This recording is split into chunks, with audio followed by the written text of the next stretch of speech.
अभी prime minister ने cabinet का खिताब उनका दिखाया गया, उसके अंदर एक जुमला जो मैंने पिक किया, उन्होंने कहा कि डंडा पीर बिगड़िया दा, पंजाबी के अंदर कहा जाता है कि जो बिगड़े तिगड़े लोग हैं उनको संवारने के लिए डंडा ही होता है। उससे पहले मरियम बीबी का भी एक बयान आ चुका हुआ है कि जो लोग जो कानून को अपने हाथ में लेंगे उनके लिए शी विल बी रूथलेस, वो बहुत सख्ती से इसको निपटाएंगी, बर्दाश्त नहीं करेंगी। तो ये जो आप लोग एहतजाज कर रहे हैं, सड़कों पे आ रहे हैं, तो ये आपके लिए पैगाम है कि बिगड़े तिगड़ों का डंडा आ रहा है? जी, लगता तो कुछ ऐसे ही है कि इस मुल्क में जमहूरियत नाफिज नहीं हुई मगर फस्तायत हुई है। ये दोनों मुझे लगता है रात को एक मुसोलिनी पढ़ता है और एक स्टालिन पढ़ता है और फिर ये सोते हैं। बिल्कुल ऐसे ही लग रहा है। देखिए, एक जमहूरी हुकूमत जो होती है वो आइन की सबसे पहले तो पासदारी करती है। अब आइन जो है आपको पुरअमन एहतजाज का एक हक देता है, ना सिर्फ एक जमात को मगर पाकिस्तान की आवाम को, हर शहरी को ये हक हासिल है। Right to assembly, right to protest, right to express. तो ये बुनियादी जो हकूक है, इंसानी हकूक है, उनको किस तरह ये पामाल करेंगे मुझे नहीं मालूम, मगर अगर करेंगे तो अपने आप को जमहूरी तो फिर नहीं कह सकते। वो तो वैसे भी हम नहीं इनको समझते, क्योंकि जिस तरह ये मगर उनका ये कहना, जो मैंने जो अखज़ किया वो ये कहने की कोशिश कर रहे हैं कि आप एहतजाज वगैरह, ज़ाहिर है वो ये नहीं कह सकते कि आप अपना कानूनी एहतजाज ना करें। वो कह रहे हैं कि जनाब लेट्स मूव ऑन, आगे की वो बातें कर रहे हैं कि पिछला आप सब भूल भुला जाएं और मिट्टी पाओ और आगे करें, मुल्क को संवारें, बड़ी बड़ी बातें करें। तो वो किसी को कानून को हाथ में लेने की इजाजत नहीं दी जाएगी, ये पैगाम है। What would you say about it? जी मतीन साहब, बिल्कुल। ये जो मिट्टी पाओ जमहूरियत ये लोग चला रहे हैं इतने अरसे से कि आज मेरी बारी कल तेरी बारी, मुकमुका करते रहते हैं, तो ये ऑब्वियसली ये तो चाहेंगे कि मुकमुकाओ हो, ये तो चाहेंगे कि जी हम मूव ऑन करें, क्योंकि आज हमारी हुकूमत आ गई है, फिर हम इसको आगे को दे देंगे, हम बीच में ये वॉलीबॉल खेलते रहेंगे, जमहूरियत इसको बुलाएंगे, बट है नहीं।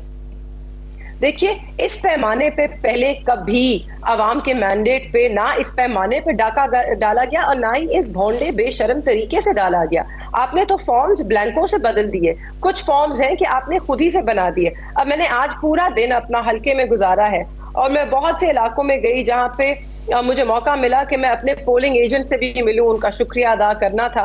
और वो इतने एक तो हैरान है, गुस्से में भी हैं, और वो कह रहे हैं कि जी किस तरह इन्होंने ये फॉर्म 45 जारी किए हैं ईसीपी ने, इस पे तो हमारे दस्तखत जो है वो जालसाजी के तहत उन्होंने किए हैं। तो ये बात क्या कर रहे हैं? बच्चा हर गली में ये बात कर रहा है कि एक फ्रॉड हुआ है, एक डाका डला है, आपने नकली फॉर्म 45 लोगों के दस्तखत फोर्ज करके, ये कैलिब्री वाले ही थे ना, इनको फोजरी ही आती है, तो आज भी इन्होंने फोजरी करवा कर तो अपनी सीटें ली हैं।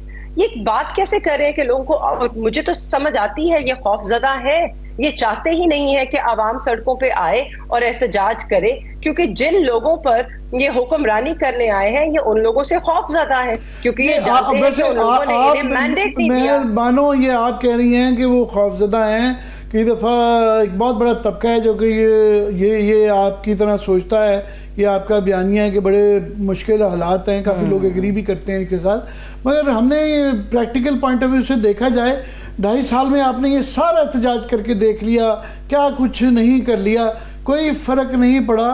तो आगे से ज़्यादा वो वेल एंट्रेंच्ड हैं और वो कहते हैं कि जनाब हम इस तरह ही 4-5 साल आगे भी गुजार जाएंगे। कैसे रोकेंगे उनको? बहुत फर्क पड़ा है, बहुत फर्क पड़ा है। इस पिछले 1.5-2 साल में पाकिस्तान तहरीके इंसाफ का वोट बैंक बढ़ता ही चला जा रहा है, और ये इस हद तक इसको अब बढ़ा देंगे कि इनको तो एक वोट भी नहीं पड़ेगा। हमें तो अब इस वक्त 2/3 अक्सरियत पाकिस्तान की आवाम ने पाकिस्तान तहरीके इंसाफ को दी। अगर ये बेशक तस्लीम ना करें, मगर आवाम ने मैंडेट एक जमात को दिया और ये उस मैंडेट को और भी भारी करेंगे। देखिए, ये इलेक्शन पे हमेशा के लिए तो नहीं भाग सकते, और जिस तरह की पार्लियामान बनी है और जिस तरह की यह हुकूमत बनी है, ये मुझे तो ज्यादा देर चलती नजर ही नहीं आती है। इलेक्शन जरूर दोबारा होंगे और बदकिस्मती से जल्द होंगे, फिर ये एक एक्सरसाइज होगी और इसमें अवाम का बहुत बड़ा रद्द अमल आएगा। ये लोग जो इस वक्त लोगों के वोटों पे डाका डाल के बैठे हैं और फिर उन लोगों को अपना गम और गुस्सा इजहार करने का एक पुरअमन तरीका, कोई जगह, कोई आउटलेट नहीं दे रहे, तो इससे क्या होगा?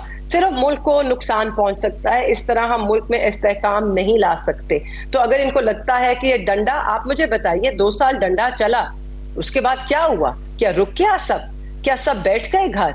वही लोग 8 फरवरी को जोरों शोर से निकले, वोट डाला, लोग आज भी बोल रहे हैं ये इतने खौफजदा हैं। इन्होंने वो कह रहे हैं, बिल्कुल आप ठीक कह रही हैं कि लोग निकले, मैंडेट हुआ, सब कुछ, मगर आखिर में क्या हुआ? नहीं, जो आप चाह रहे थे वो नहीं हो पाया।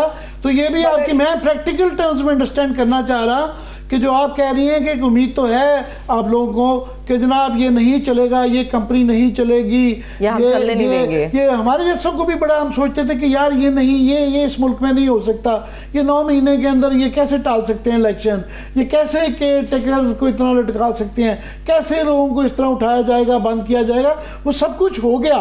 So how will you do it in practical terms? कैसे करेंगे?